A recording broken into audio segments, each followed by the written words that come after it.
Shalom, dear friends, and welcome to our Bible study on the book of Genesis. Today we'll be in chapter 20. It's a short little chapter. There's only about 18 verses, so I think this will be a short little video. I know you've heard me say that before, but I think it really will be this time. Without any further ado, let's go ahead and do our little background study from my PowerPoint here.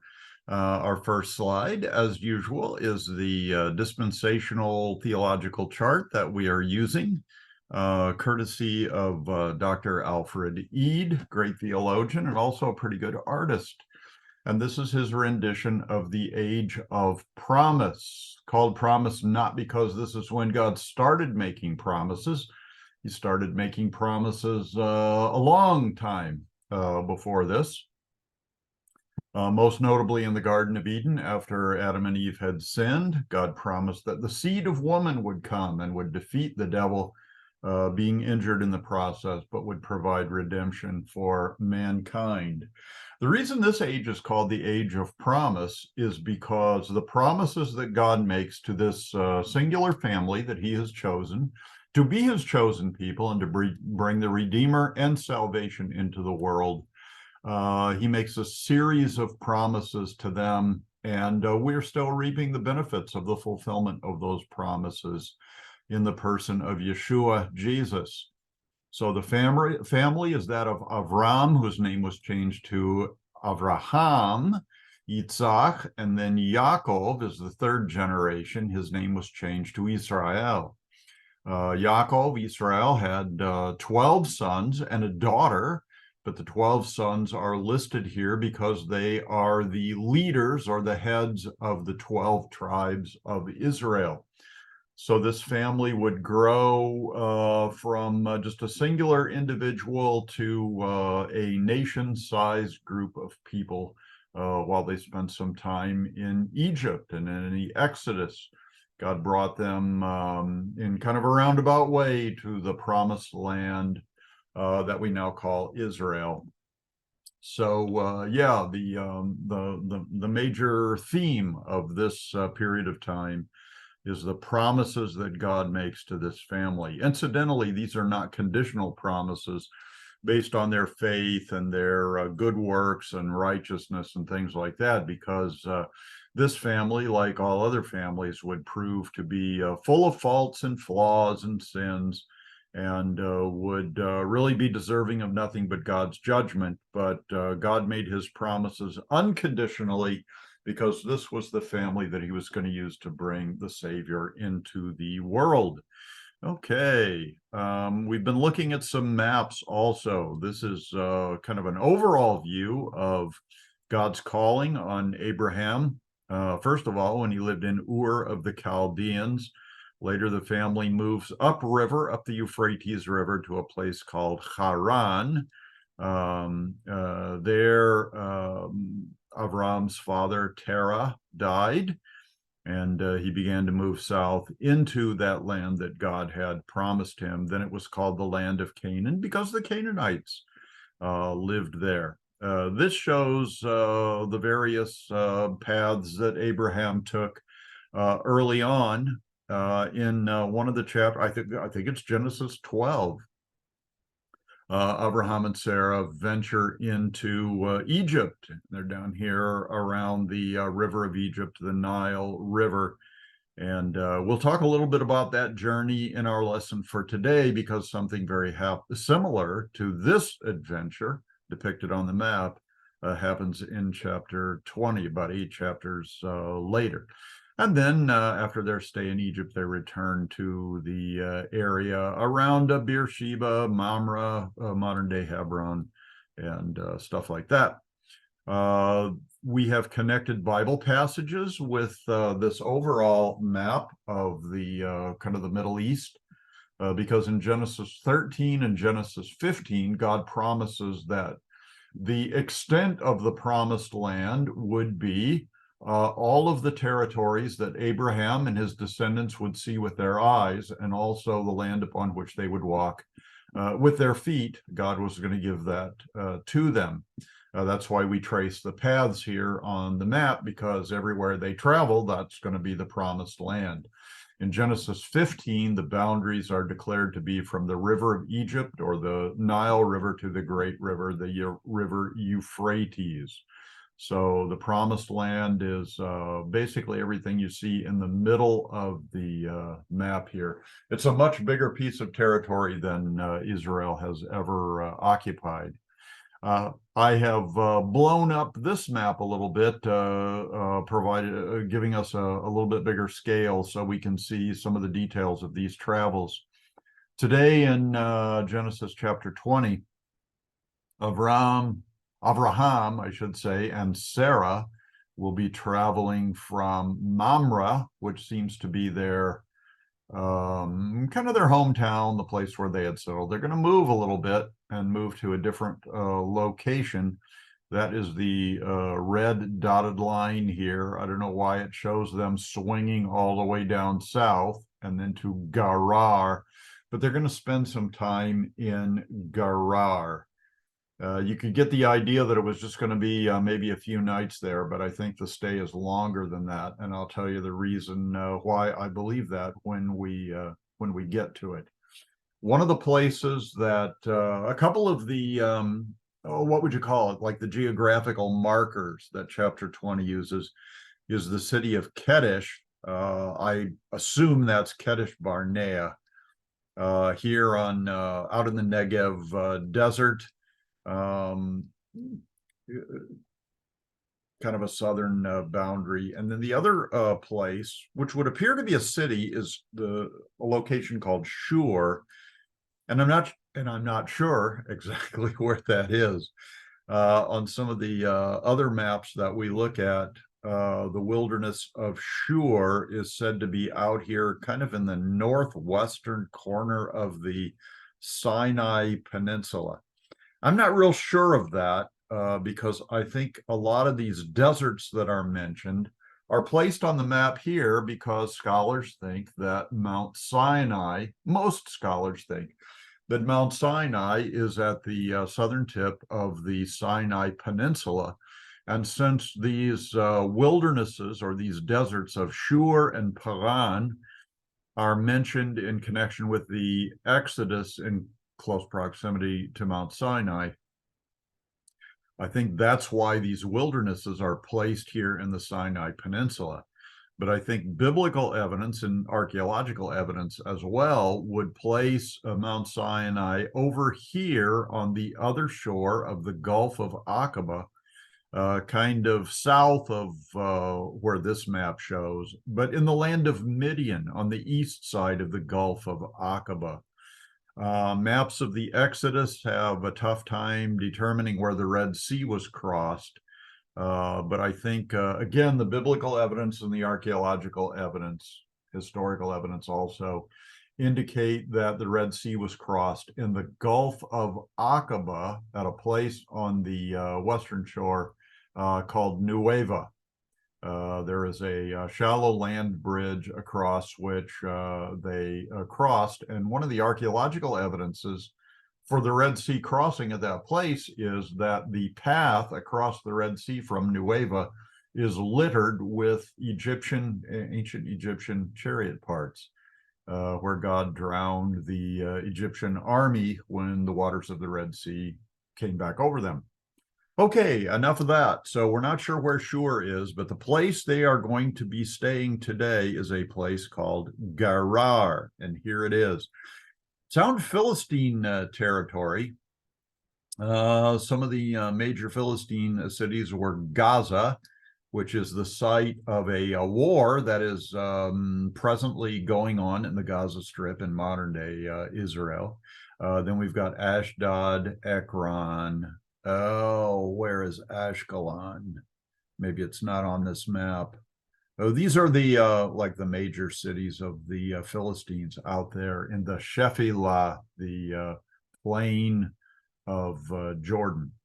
What would later become the plain of Jordan. But we're going to be focusing on Gerar because that's where the major incidents of in our story today take place. So let's go ahead and jump into our text and and take on this rather short chapter in Genesis 20, verse 1. And Avraham journeyed from there. Doesn't say where there was. We know that earlier, I can't remember exactly which chapter it was, Lot and Abraham split because their family businesses of shepherding got too big for the one territory to support them. So Abraham gave Lot the option of moving wherever he wanted or staying where they were, and Abraham would go someplace different. Well, Lot chose the Jordan River Valley and ended up in Sodom, which was kind of bad news for him and bad news for Sodom. Not any fault of Lot's. But that's what we read about last time in chapter 19. It's the destruction of Sodom and Gomorrah. And we even discussed the subject of homosexuality within the moral standards established by the Bible. So if you're interested in that subject, check out the video on Genesis 19. So they split up, and it appears that Abraham stayed around Mamre, near the modern-day city of Hebron. And it tells us here that he left from Mamre, he journeyed from there, Mamre, to the south and dwelt between Kedesh and Shur. Those are the two cities that we were talking about when we had the map up. Pretty sure where Kedesh is, unless this is a different Kedesh. Kedesh is a Hebrew word that means like righteousness, but here it's used as a place name. And they stayed in Gerar, which we pointed out on the map over there near the modern-day Gaza Strip.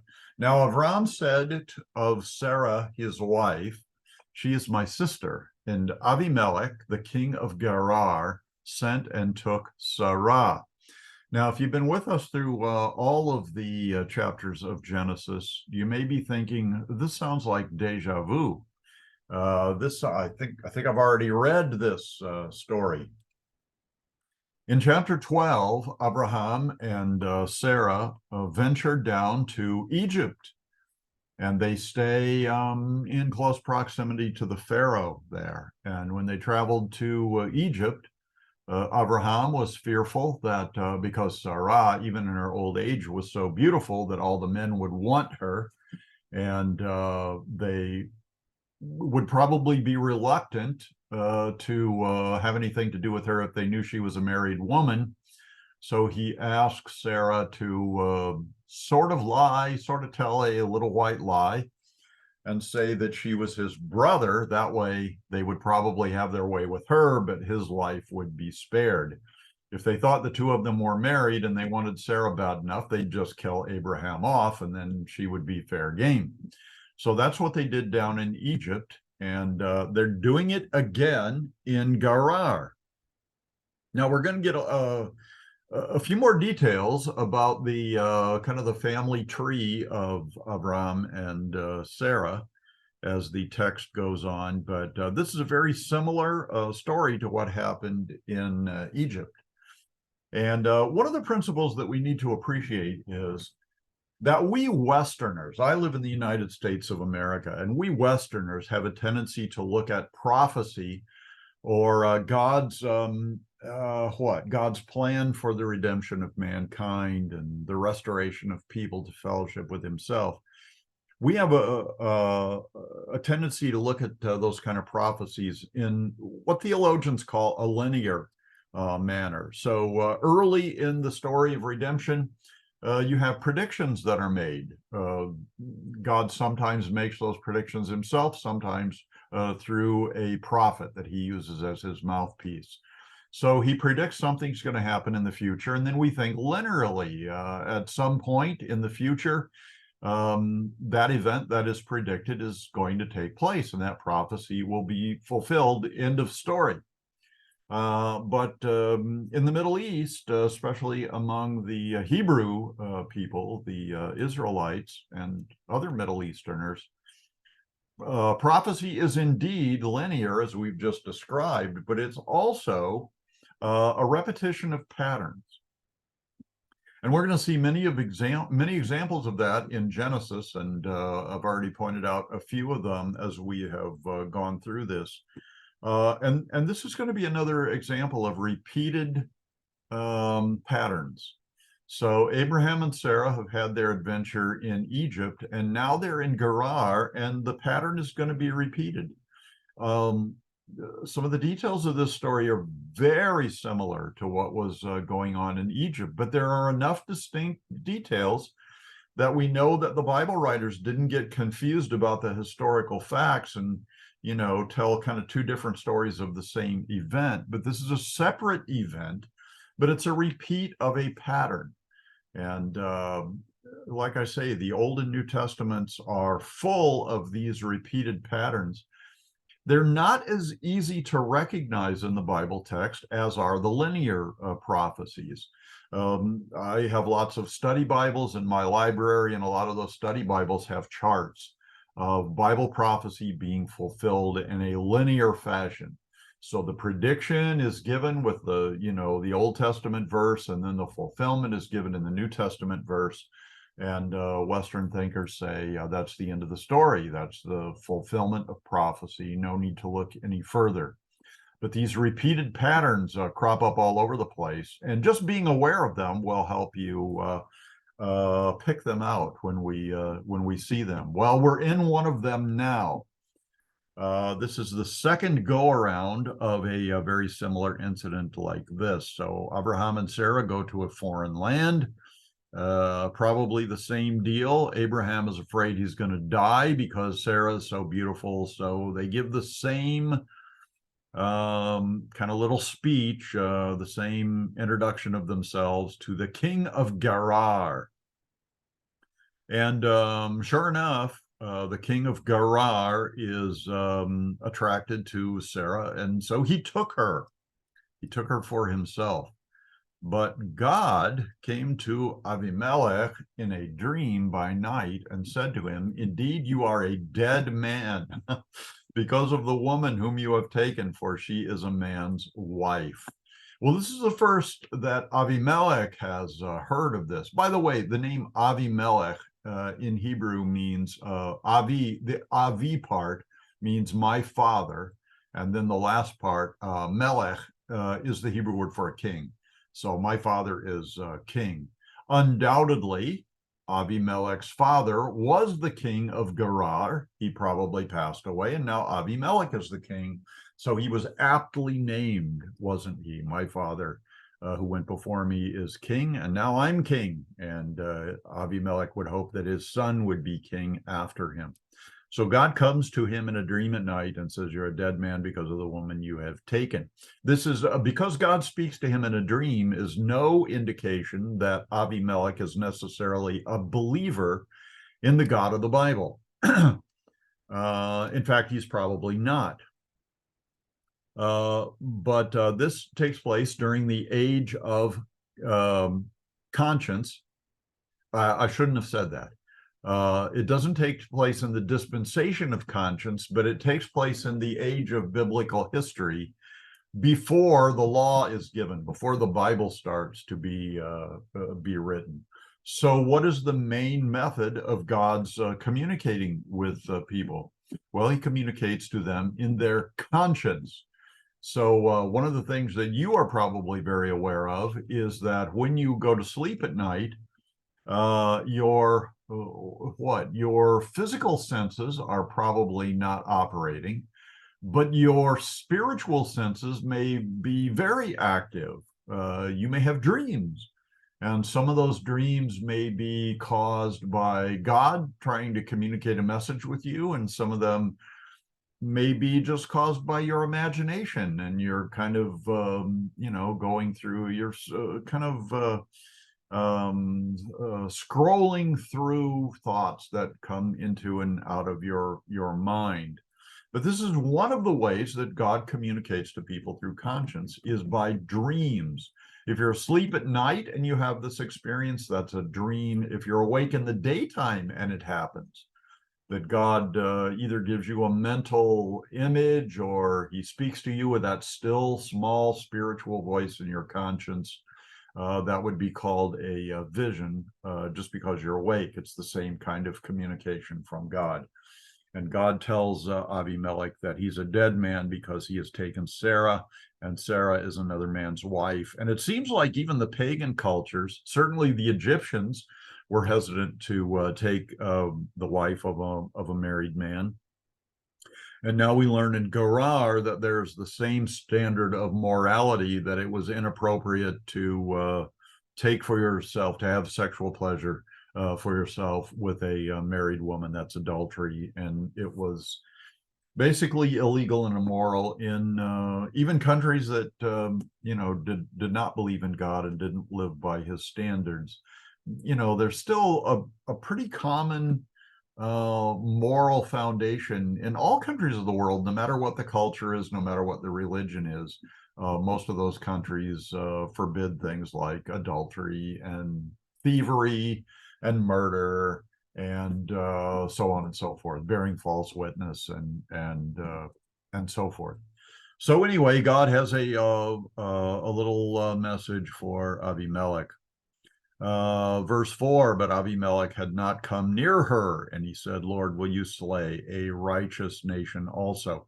Here the word is Adonai. It's not the sacred name, the revealed name, Yahweh. In our English Bibles, that is spelled with all caps, although the O, R, and D are usually smaller.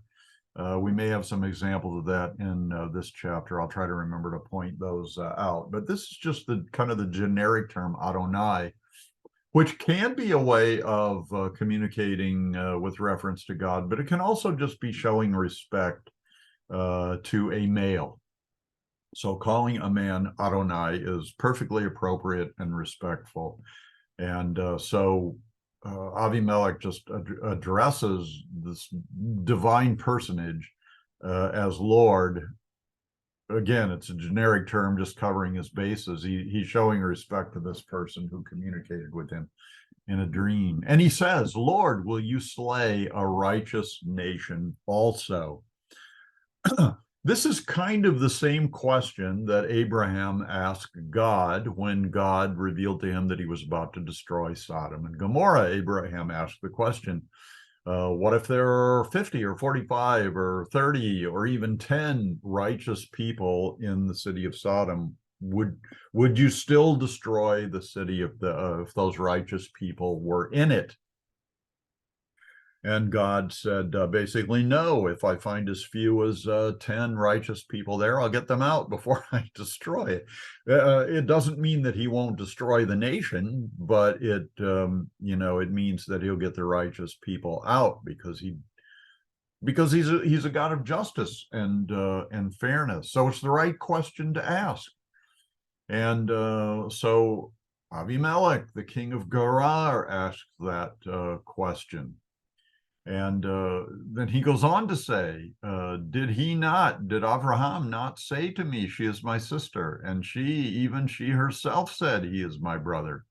In the integrity of my heart and innocence of my hands, I have done this. So I think what Abimelech is saying is that if I had known that she was a married woman, I never would have taken her to myself. But since she was presented to me as a single woman, Abraham's sister, then I thought she was fair game. Well, according to God's standards, she's not fair game because although having relations with her would not be considered adultery, if indeed she was not married, it would be considered fornication, and that is evil in God's eyes as well. But from the standard of morality that Abimelech is using, and because he was king, it was being used in his kingdom, his kingdom, which was a city. Then from his point of view, he was innocent of anything. And certainly shouldn't, in his own opinion, receive the death penalty. And God said to him in a dream, like He got that message in a dream, so he replies. God says to him in a dream, maybe it's the same dream, maybe this is a continuation of the same dream, or this may be a follow-up dream. God said to him in a dream, yes, I know that you did this in the integrity of your heart, not God's heart, but your heart, his heart. For I also withheld you from sinning against me. Therefore, I did not let you touch her. So you might wonder, well, how long did he have her? Did he, was this just kind of an overnight thing? And, Abimelech was planning on sleeping with her that night, and God prevented him from doing that? Or was she there for a long time?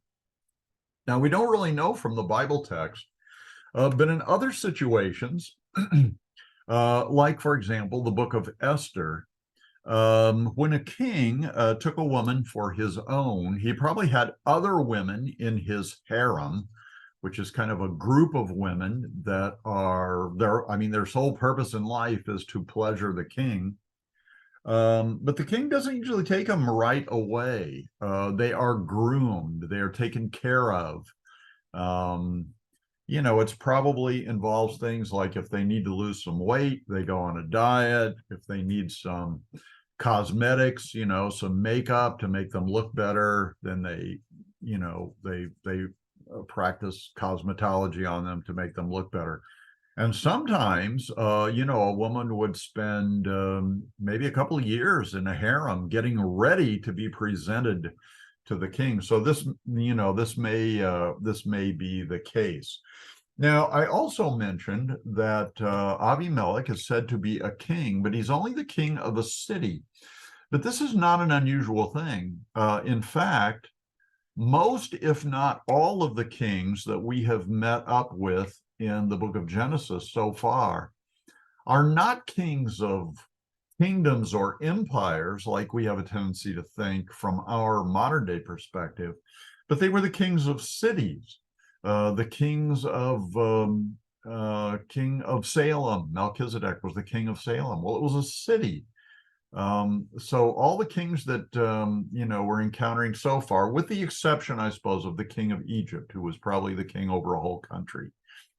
But most of the kings that we're going to encounter in the book of Genesis are going to be kings of cities. So they're the population that those kings governed would be limited to cities. Even the cities of Sodom and Gomorrah were listed as kingdoms, each being governed by a king. So anyway, God tells him that he did not let him touch her, but he intended to as long as he had her. And it may have been a couple of years. And in fact, I'm going to suggest that it was a fairly lengthy time because of some evidence that's going to come up in the verses that follow here. So verse 7. Now, therefore, God says to Abimelech, restore the man's wife, for he is a prophet, and he will pray for you, and you shall live. But if you do not restore her, know that you shall surely die, you and all who are yours. So here's the deal that God makes. God reveals to Abimelech that what he has done, taking this woman for his own pleasure, for his own purposes, that's a sin against God, and it's worthy of death. So God says to him, if you don't give the woman back, I'm going to kill you. Just straight out, you're going to die. But we're also going to learn that the population of the city of Gerar was also going to be punished. Let's see if he already said something about that.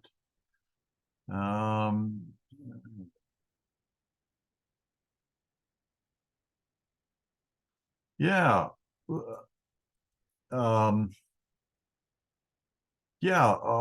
Abimelech's response to this is he had not come near her, and he said, Lord, will you slay a righteous nation?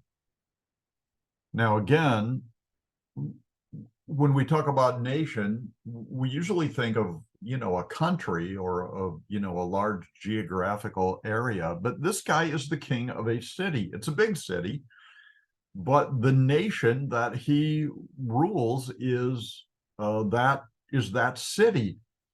In a lot of places in the world in ancient history, we talk about city-states, like the city-state of Athens was ruled by a king. So was the city of Sparta.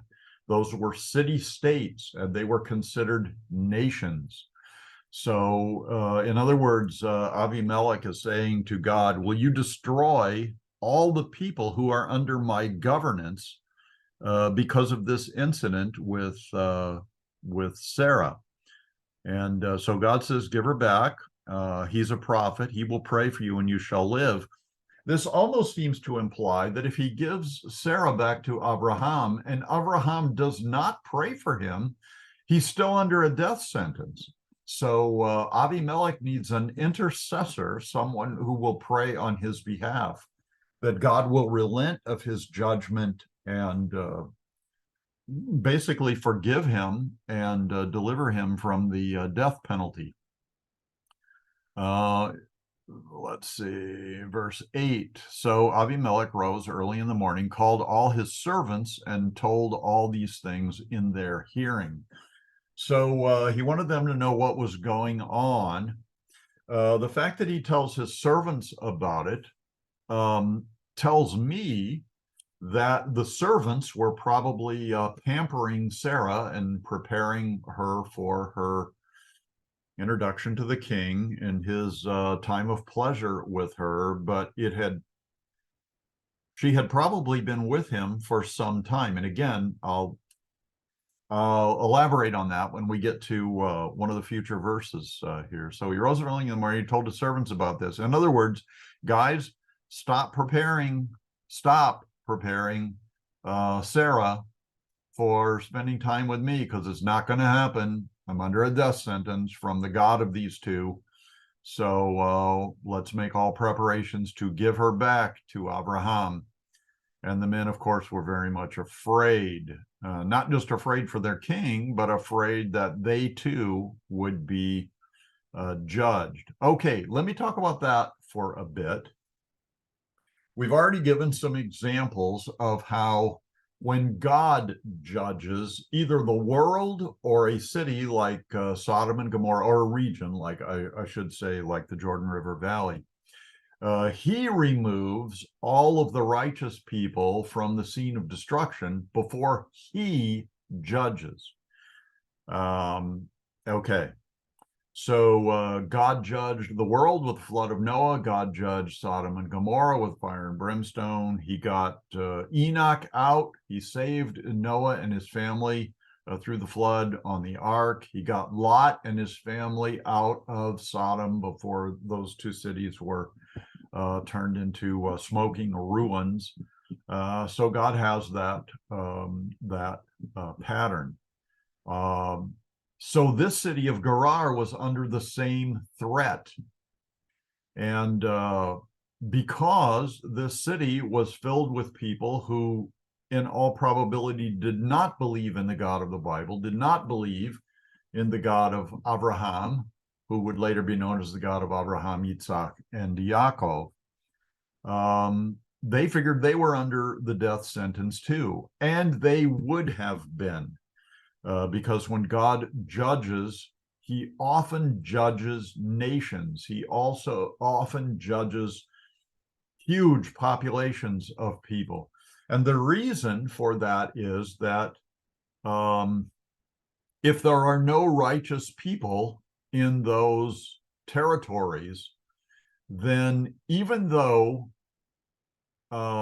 the world might look at a huge population like that and say there are innocent people there, if the people in those territories, whether it is a nation or whether it's a city-state like Gerar, if they consent to the government of their king, then they are responsible for the things that the king does. So let's apply that principle to the people who lived in Gerar. The king and the king only chose Sarah for his own purposes. Then he involves the servants of his household in her preparation. But even the residents of that city if they consented to the government of the king who was acting sinfully, then by their consent, they become guilty. Now, this is one of the reasons why the founding fathers of America came up with the Declaration of Independence and split from England, declared their independence from England, because they considered the King of England to be a tyrant. And even though they were innocent of the things that the tyrant was doing, and they objected to those things, they were afraid that God would hold them guilty for consenting to his government and destroy them, destroy the colonies when he destroyed England, when he judged their king and those who consented to his government worthy of destruction. That's why the Declaration of Independence and the Constitution refer to this principle of the consent of the government, of the governed. So the founding fathers believed that if they did not split from the king and declare their independence, declare themselves no longer consenting to the government of the King of England, then God would hold them guilty and punish them. So that's an example of how God can hold a whole population guilty of the sins of the king. This came up again in the days of David, when David sinned against God by taking a census. And the possibility was that all Israel would be destroyed because their king, to whom they consented to be governed by him, sinned against them. And it was only David's intercession that saved the nation. Now, I've mentioned several times recently that Israel is at war with Hamas in the Gaza Strip here in modern contemporary times. And there's some confusion about, the righteousness of the so-called innocent civilians in the Gaza Strip being judged for things that their government has done. They voted for Hamas to govern them back in, I think it was 2006 or 2007. And Hamas has governed them ever since. So everybody who lives in the Gaza Strip is consenting to the government of Hamas, and therefore, from God's perspective, falls under the ban. They are haram to God. And if God stepped in and judged Gaza, the Gaza Strip, I imagine he would destroy everyone who lives there unless he could find righteous people that he could pull out. And but as it is not God who is judging the Gaza Strip from heaven. It is the Israeli Defense Force. It is the nation of Israel and their government to whom they consent, and their armies that are presently judging and doing battle with the Palestinians. And some people think that all the Palestinians should be killed by the IDF. Some think the innocent Palestinians, whoever they are, however you identify them, should be allowed to survive. Some of the civilians of Gaza have been warned to move south while the army attacks in the north. So that seems to be an attempt, at least, to allow the so-called righteous to live. So yeah, this is a principle of government, and so everybody in Gerar, was under the threat of judgment by God and being destroyed for what the king had done. And the reason for that was because they consented to his government. So verse 9, Abimelech called to Avram and said, "What have you done to us?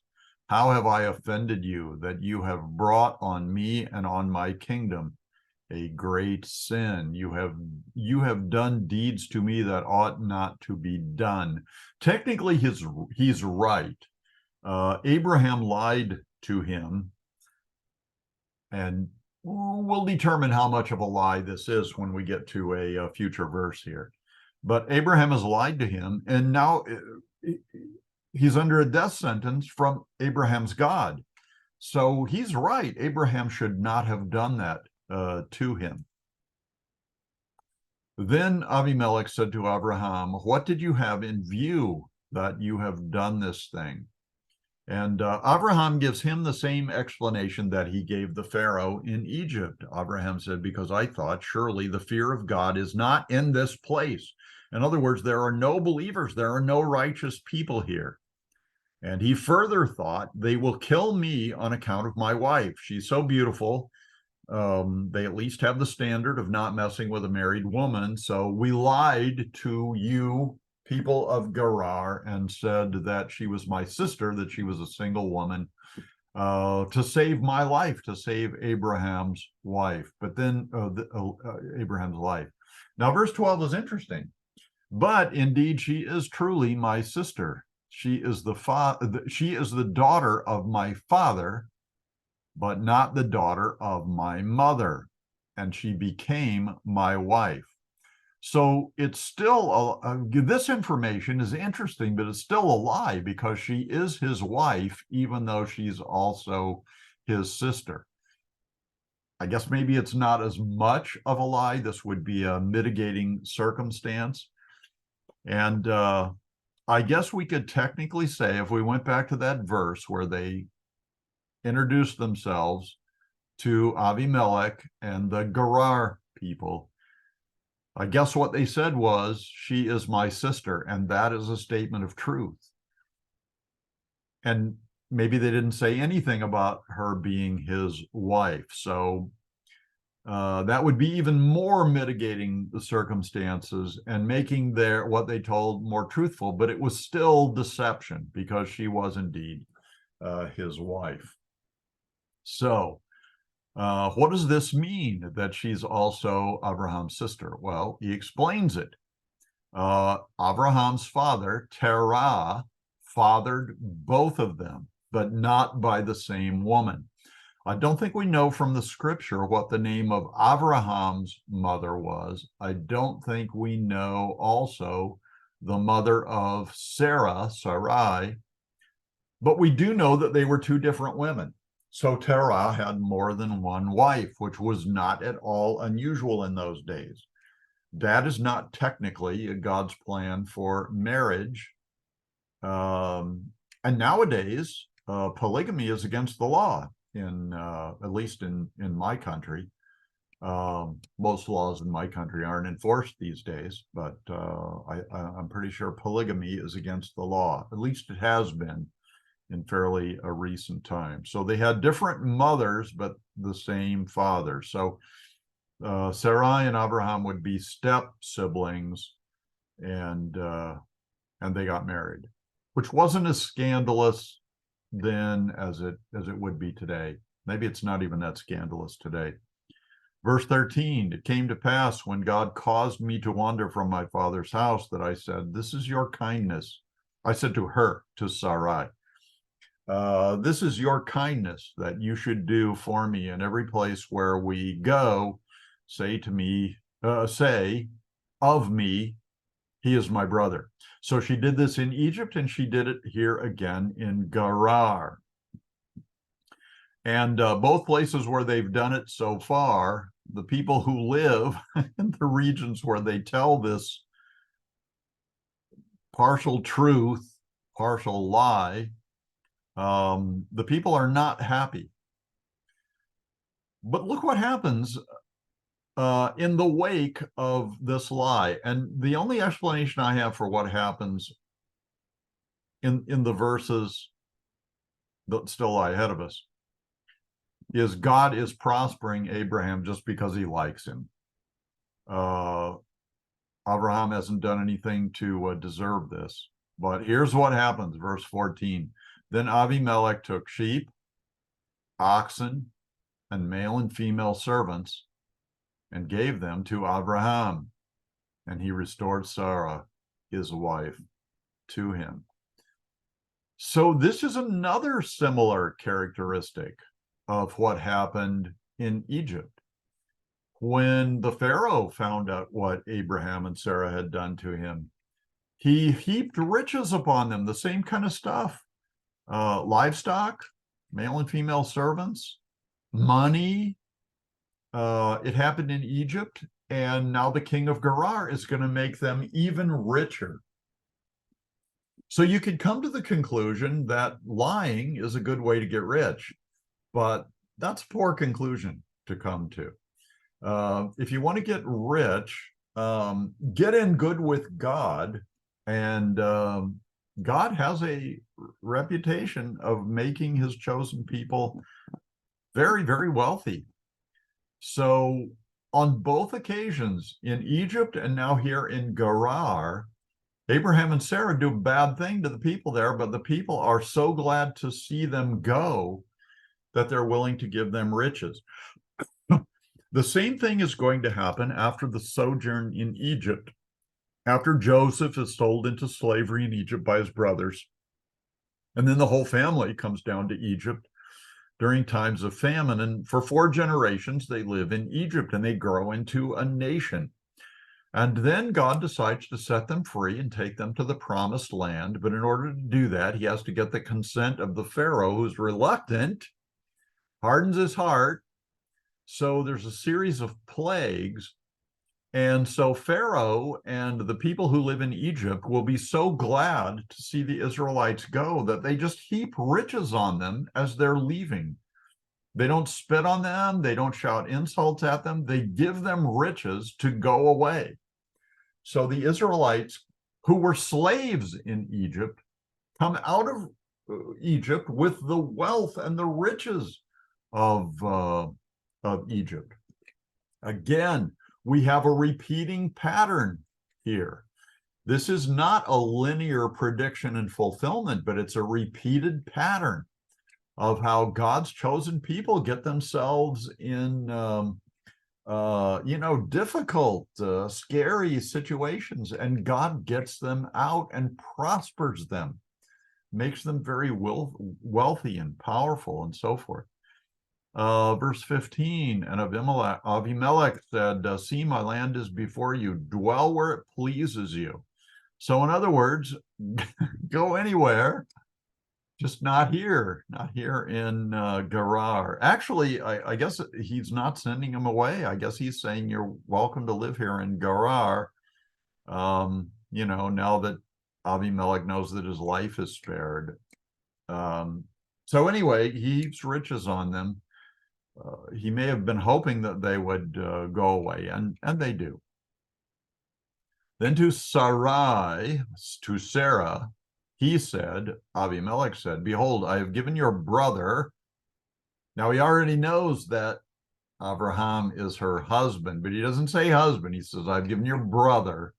A little bit of sarcasm here that Avimelech calls Abraham her brother, because that's what you told me, right? I've given him 1,000 pieces of silver. And this is not a lot of money, depending on what the value of silver was and how big these silver pieces were. It's probably a couple of $1,000s. Indeed, this vindicates you. Indeed, this vindicates you before all who are with you and before everybody. Thus she was rebuked.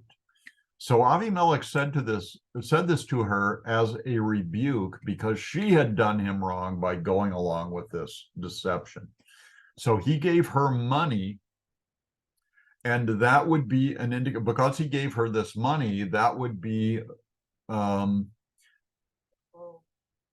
indication, I guess, for everybody in Sarah's household and everybody in the surrounding area who would be aware of this incident, that she hadn't done anything wrong, that her honor was still intact, that she had not slept with Avimelech.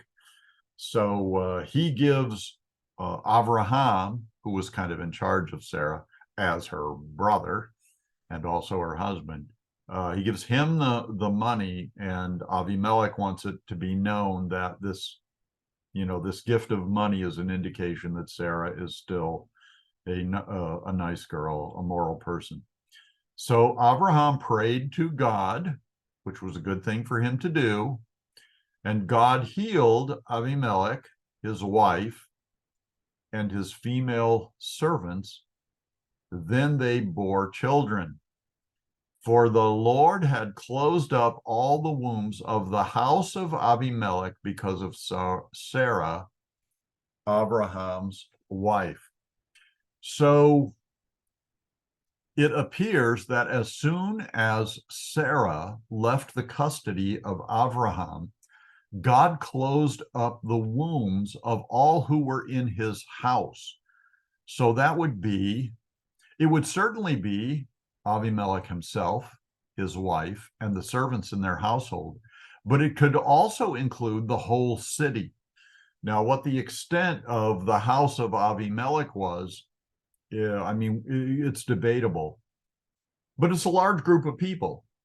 Even if it's confined to the household, which would be Abimelech's family and his servants in his household, it's a lot of people. And Sarah had to be in his custody long enough for Abimelech and everybody else in his household to realize that nobody was getting pregnant. So that would, you know, in my opinion, that would take a lengthy period of time, maybe a year at the least. You know, nobody's getting pregnant. You would expect, I mean, especially people that are sleeping with their appropriate spouses, and nobody's getting pregnant. So, you know, the Bible's telling us that the household of Abimelech was sterile, but after Sarah is returned, then they recover. So I think they were in Gerar for a lengthy period of time. And so, yeah. So I guess that's all we need to say about that. And that brings us to the beginning of chapter 21, but we're not going to tackle that in this video. So let me give you the priestly blessing from Numbers chapter 6. We'll give it in Hebrew first and then in English. And when I say this priestly blessing, I like to use the actual name of Yahweh. And I know that's offensive to some of our Jewish friends and people who do not believe, even Christians. Some of them believe that you should not pronounce the name. A lot of them believe that we don't know how to pronounce it, but we do. It's easy enough to figure out. But the whole purpose of the priestly blessing is to pronounce God's name, to cause his name to rest upon them. So I don't see that happens if you use a substitute name. So I'm going to use the actual name. Yivalecha Yahweh vayishmarecha Ya'er Yahweh panav elecha v'yihunecha Isa Yahweh panav elecha v'yasem lecha shalom. In English, the Lord bless you and keep you. The Lord make his face shine upon you and be gracious to you. The Lord look upon you with favor and give you peace. Shalom, dear friends. Hope you'll join us for our next study on Genesis chapter 21.